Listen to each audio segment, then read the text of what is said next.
గోదావరి వరద జలాలను సాగునీటి అవసరాల కోసం వినియోగించే ప్రక్రియకు రాష్ట్ర ప్రభుత్వం శ్రీకారం చుట్టింది. ఏలూరు జిల్లా పోలవరం మండలంలోని పట్టసీమ, తాడిపూడి ఎత్తిపోతల పథకాల మోటార్లను రాష్ట్ర జలవనరుల శాఖ మంత్రి నిమ్మల రామానాయుడు ప్రారంభించి గోదావరి నీటిని కృష్ణా డెల్టా వైపు విడుదల చేశారు. ఈ సందర్భంగా పట్టసీమ ప్రాజెక్టు రాష్ట్ర వ్యవసాయ రంగానికి వరంగా నిలిచిందని, 1,300 కోట్లతో నిర్మించిన ఈ పథకం ఇప్పటివరకు 50,000 కోట్లకు పైగా ఆర్థిక ప్రయోజనం కల్పించిందని మంత్రి తెలిపారు. ఇప్పటివరకు 442 టీఎంసీలకు పైగా గోదావరి జలాలను కృష్ణా డెల్టాకు తరలించామని పేర్కొన్నారు. ప్రాజెక్టు వద్ద ఏర్పాట్లను పరిశీలించిన మంత్రి అధికారులతో సమీక్ష నిర్వహించి ఆయకట్టు రైతులకు సకాలంలో సాగునీరు అందేలా చర్యలు తీసుకోవాలని ఆదేశించారు.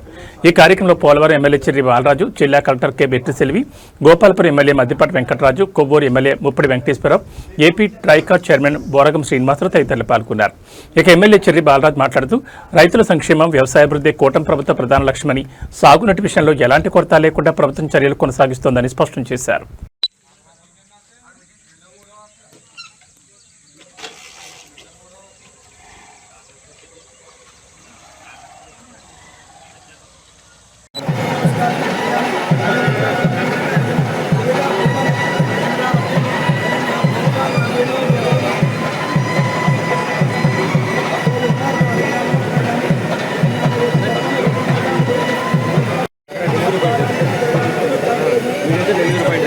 టిఫిన్స్ కూడా అక్కడ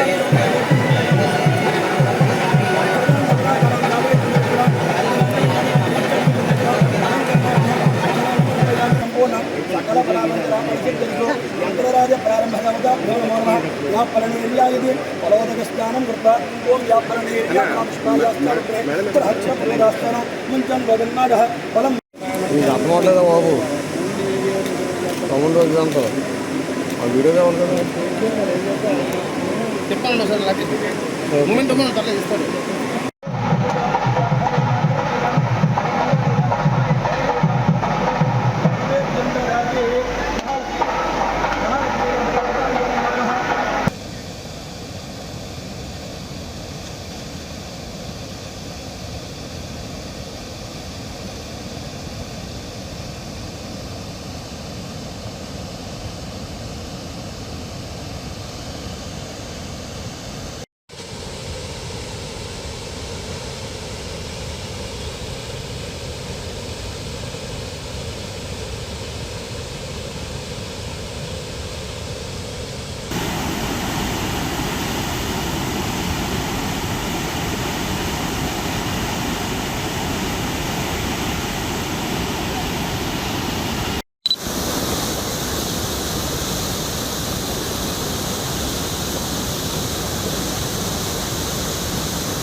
చెక్ డ్యాములకు అనుసంధానం చేసి ఉండడం ద్వారా ఆ ప్రతి నీటి బిందువును కూడా ఒడిసిపెట్టి జాగ్రత్త చేసుకునేటువంటి అవకాశం జలధార జలహారతిలో మనకు కలిగింది.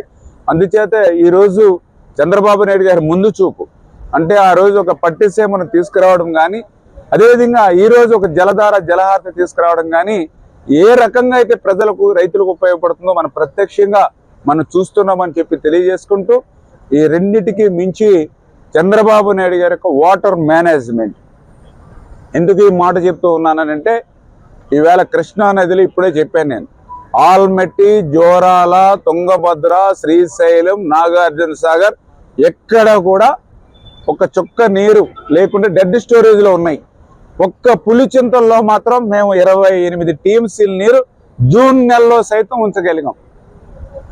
ఈవేళ పులిచింతల్లో 28 టీఎంసీల నీరు ఉండగలిగింది కాబట్టే మొన్న జూలై 1వ తేదీన కృష్ణా డెల్టాకు నీళ్లు విడుదల చేసి త్రాగడానికి, అదేవిధంగా ఆకుమళ్ళకి నీళ్లు ఇవ్వగలిగాం.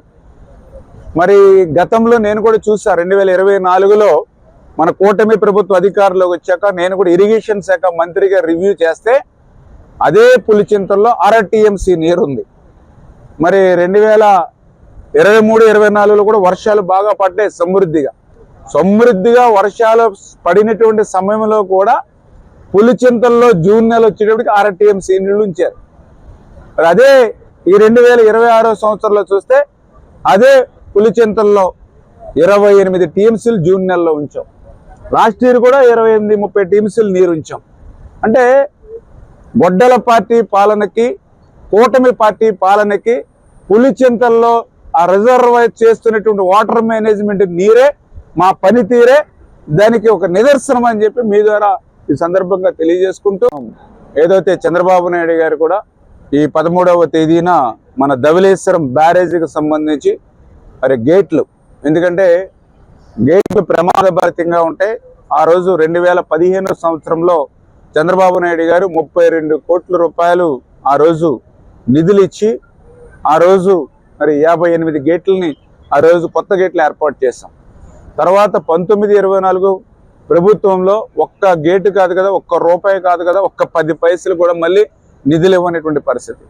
మళ్ళీ ఈరోజు కూటమి ప్రభుత్వ అధికారంలోకి వచ్చాక 150 కోట్ల రూపాయలు ఆ నీళ్లుకి విడుదల కోసం, ఆ గేట్లు కొత్తవి ఏర్పాటు చేయడం కోసం 150 కోట్లు నిధులు ఇచ్చి టెండర్లు పిలిచి వర్క్ ఆర్డర్ ఇచ్చి ఆ పనులు ప్రారంభించడానికి కూడా చంద్రబాబు నాయుడు గారు రేపు 13వ తేదీన రాబోతూ ఉన్నారు.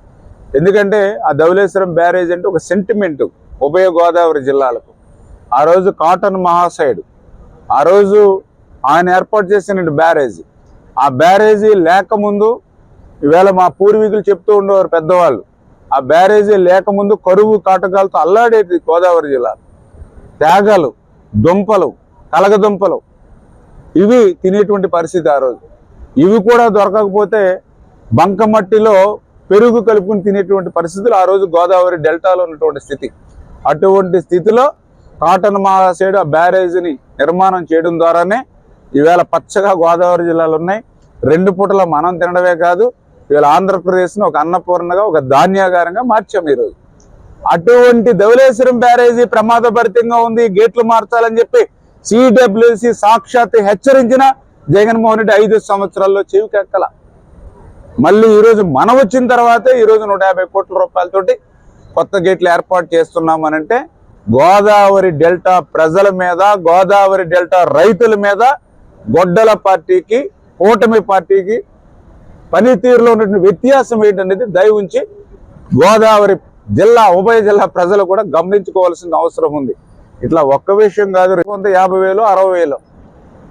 అదే కృష్ణాలో ఈరోజు చూస్తే ఆల్మెట్టి కానీ, జోరాల కానీ, తుంగభద్ర కానీ, శ్రీశైలం కానీ, నాగార్జున సాగర్ కానీ యావత్తు కృష్ణానదికి పైనుంచి దిగువ వరకు ఏ రిజర్వాయర్లోనూ కూడా చుక్క నీరు లేనిటువంటి పరిస్థితి, అన్ని కూడా డెడ్ స్టోరేజ్ల్లో ఉన్నటువంటి స్థితి.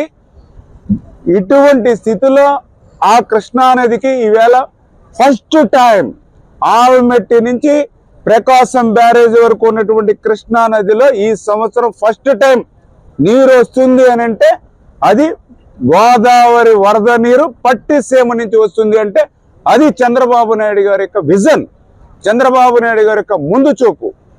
ఆ రోజు 2014-19లో చంద్రబాబు నాయుడు గారు ముఖ్యమంత్రిగా ఉన్నప్పుడు పోలవరం ప్రాజెక్టు నిర్మాణం 1-2 సంవత్సరాలు ఆలస్యమైన ఆ ఆలస్యానికి నష్టం ఉండకూడదనేటువంటి ఆలోచనతో ఆ రోజు 1,300 కోట్ల రూపాయలతోటి పట్టిసీమను రూపకల్పన చేసి, ఆ రూపకల్పన చేసినటువంటి పట్టిసీమ కూడా సంవత్సరాల తరబడి నిర్మాణం కాదు, వితిన్ 12 మంత్స్లో 12 నెలల్లో పూర్తి చేయాలనే లక్ష్యంతో ఆ రోజు పట్టిసీమను చంద్రబాబు నాయుడు గారు పూర్తి చేస్తే, ఆ రోజు నేను కూడా అసెంబ్లీలో ఉన్నా. ఆ రోజు ప్రతిపక్ష నాయకుడుగా ఉన్నటువంటి గొడ్డల పార్టీ నాయకుడు జగన్మోహన్ రెడ్డి ఏం మాట్లాడాడు? ఆ రోజు పట్టిసీమ ఒట్టిసీమ అన్నాడు, పట్టిసీమ పనికి మాలినటువంటి సీమ అని చెప్పాడు.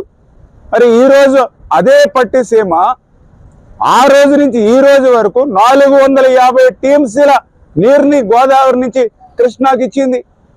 మరి 450 టీఎంసీలు ఇచ్చినటువంటి పట్టిసీమ ఎట్లా ఒట్టిసీమ అవుతుందో ఈవేళ జగన్మోహన్ రెడ్డి సమాధానం చెప్పాలి. ఏ రకంగా అయితే ఈవేళ కృష్ణా